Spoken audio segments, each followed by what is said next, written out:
Assalamualaikum warahmatullahi wabarakatuh. Saya masih berada di hadapan bangunan Sogo.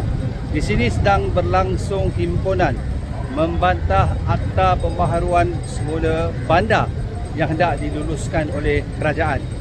Kita melihat bahawa akta ini bukan isu orang Melayu sahaja, tetapi tanah yang akan dan boleh diambil alih termasuk tanah-tanah orang Cina, orang India dan bangsa-bangsa lain juga. Jadi tidak benar apabila mereka mengatakan bahawa mereka yang menentang akta ini adalah resis. Tidak. Mereka yang menentang akta ini adalah mereka yang mempertahankan hak rakyat Malaysia ke atas pemilikan tanah mereka.